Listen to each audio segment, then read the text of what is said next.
Women leaders have impacted my sales career in a tremendous way, from my mom to some of the leaders that I've had as sales managers, sales directors. And on today's episode, I'm going to share with you a couple of those reasons and a couple of those ways that women sales leaders have had that impact on me as we kick off Women History Month. Hopefully you can get some insights from this that can help you in your sales effort, whether you're a male or female.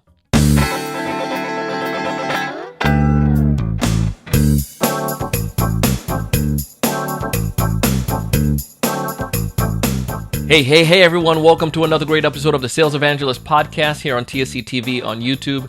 I'm your host, Donald Kelly,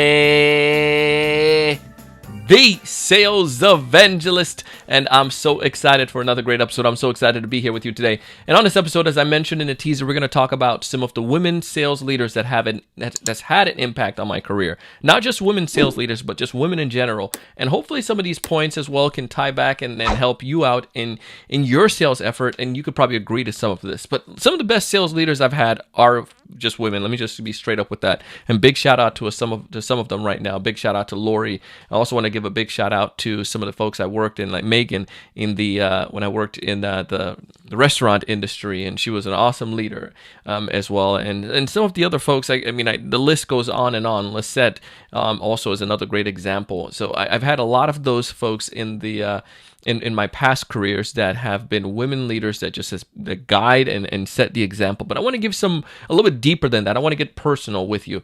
I shared an episode probably the end of 2019. Around that time, we were doing the Accidental Seller series.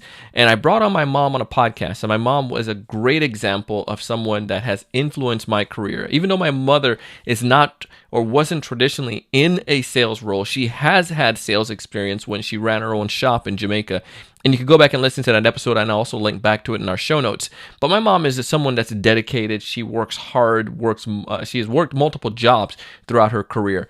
And seeing that tenacious drive that she has, her passion and her will to work and to work hard has inspired me and motivated me throughout my career to take advantage of those tough times and to take advantage of tough things and not to give up so easily. And I think that's one of the unique things about many women is that they know how to go through hard time. They know how to handle pain.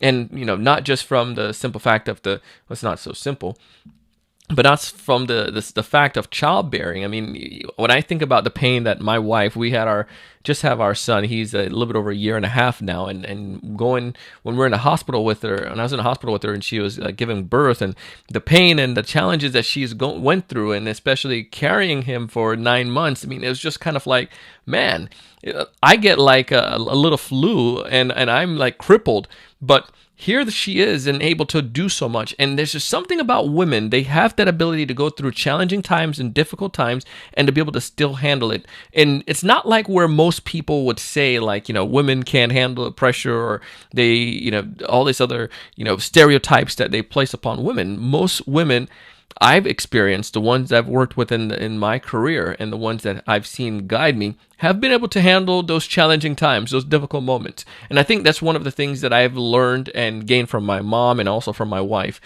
Something else that I got from women throughout my career and throughout my life that's helped me is another example is my aunt, Ivy. Ivy raised me for a while my mom came to the United States to help prepare for my brother and I to come to America. And during that time period, I saw how hard she worked as well. And she was super creative. She was an entrepreneur in Jamaica. She would come to the United States, buy things in bulk or at cheaper, well, not so much cheaper, but quality things, and then take it to Jamaica and sell it back for a margin, because people weren't able to get access to certain these products in Jamaica. She was a true entrepreneur. She was one of the, a successful individual in the community, and people knew her and knew about what she did. And it just inspired me again to say that if my Aunt Ivy did this and was able to make things like this happen, I should take up the mantle as well and continue and to push forward and to make something else happen.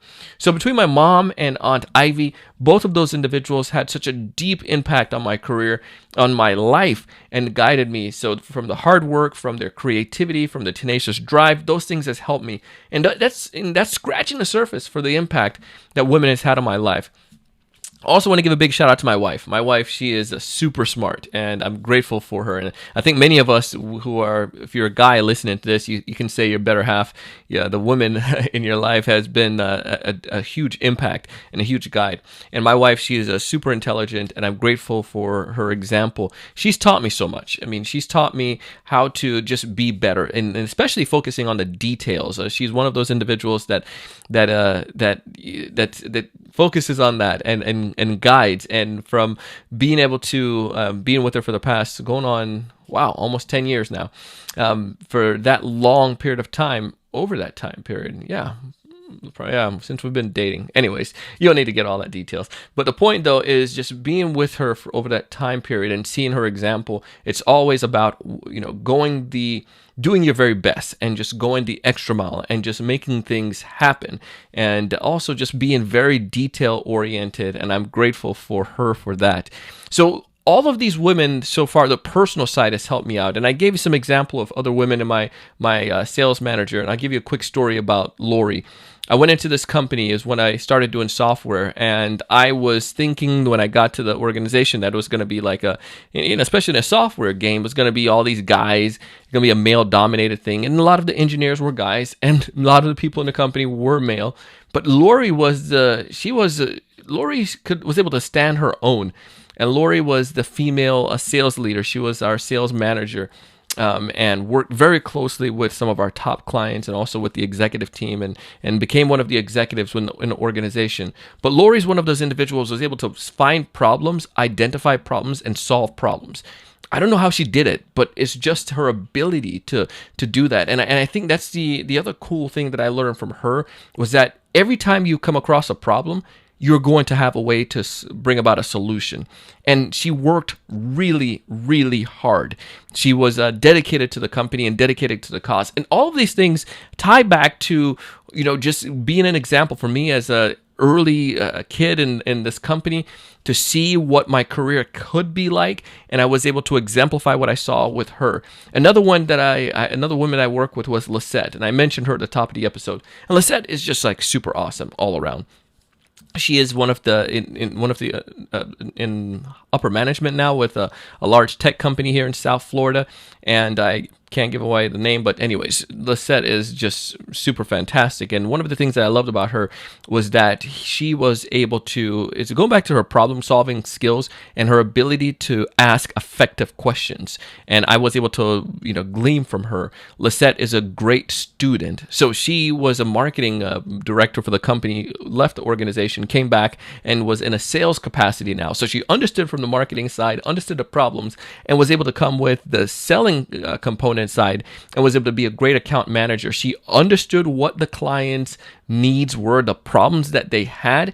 She had a great way of being able to solve that problem and being able to help them by analyzing and asking detailed questions. She went down into the weeds to know their business, and by understanding their business and how they operated, she sounded like an insider, and she was able to help close many deals and brought about some huge success for the organization. And a big shout out to her. So she set an example for me again. So all of these women that I've named off so far from my personal life and for my career, they've all set a good trajectory for me and for my sales career. Now, something I want to share with you too from a Harvard Business Review report. I want to go ahead and make sure I quote the things right. But there's some numbers that I saw, and I was like, what? This is amazing when it comes towards a women seller. And share some of these with you. You can find it. I'll put a link down in the episode. But it says it was back in 2019 that B2B sales landscape has been shifting in ways that favor women in sales. And one of the studies pointed out that it's pointed out that 86% of women achieve quota compared to 78% of men. 86% of women achieve quota compared to 78% of men. And it goes down to explain a little bit further about why this is the case and how the landscape is continuing to shift in the favor of women. And it goes down from there to further explain about why this is the case and how the landscape is shifting towards women. I'll read you the paragraph here. It says both high-performing women and high-performing men use all 7 capabilities to some extent. They had these 7 capabilities that they use to judge the top performing sellers. Both high performing women but high-performing women were more likely to emphasize connecting, shaping solutions, and collaborating, while high-performing men relied more on improving and driving outcomes. For analyzing and influencing, there were no measurable difference between the genders. But it's interesting to point out how women were great at connecting, shaping the solution, and collaborating. There are some guys we kind of feel that we don't need to talk too much or to really try to connect with our buyers. But especially with the landscape shifting, where so many people are looking for are picking solution providers based on committees and based on groups. And if you're not able to connect with those individuals and to really have that and listen, and more women are typically better listeners than men. If you can't do any of those things, it's going to make it difficult for you. And especially in the COVID era where we're doing a lot of remote selling, if women are able to collaborate and to connect and to be better at that, they're going to definitely outbeat their male counterparts. So many interesting, fascinating things in this article, but I'll put a link back into the show notes so you can go ahead and see that. But those are some of the women I want to just just kind of brag about for a little bit that had such a huge impact on my sales career. And the list goes on, and I can tell you for a lot more. And Angie Weber, come on. Angie Weber was my debate coach in college, in high school. And Angie was shaped me because she was able to help me to understand how to be a public speaker and how to be effective at it. Linda Yates is another one that's been a great influence in my life. Mary Beth Roseborough is another one that's been a great influence in my life. Come on, man. Nikki, my cousin, has been a great influence in my life. All of these individuals have helped shape me and give me some of these examples and set forth for me what I should be, the type of individual I should be, and the type of man that I need to grow up to be, and I'm grateful for them. So to go throughout this next run here with these episodes, focusing on women and women leaders and women in sales and some of the stories and insights, I want you to be able to listen. And if you're a guy, take these things and apply them. Some of these topics are going to be tough topics because we still need to make some changes in this male-dominated industry of sales. So with that, if you're a guy listening to this episode, think about how you can be an ally and help your female counterparts and your sisters and those friends around us. Anyways, I hope this episode went well for you. I hope it made sense. I hope you were able to gain some insight from it. And if you did, just go ahead and go on LinkedIn and drop me a message. Donald C. Kelly. Donald C. Kelly. You can find me on LinkedIn, Donald C. Kelly. I appreciate you. As always, I want you to find success. I want you to find more of those ideal customers. I want you to know what to say when you reach out to them. I want you to close more deals. But most importantly, I want to challenge your thinking each and every single day to go out and do big things. Thanks so much for watching. Hey, thanks so much for taking the time to watch this video today. If you enjoyed the content, I ask you to go ahead and hit that like button, that thumbs up at the bottom right-hand corner. Also, to make sure to subscribe if you haven't done so already. This way we'll keep you up to date with all the latest sales strategies, latest tools, and things that are going to help you to not only find more prospects, but to close more deals. Thanks so much.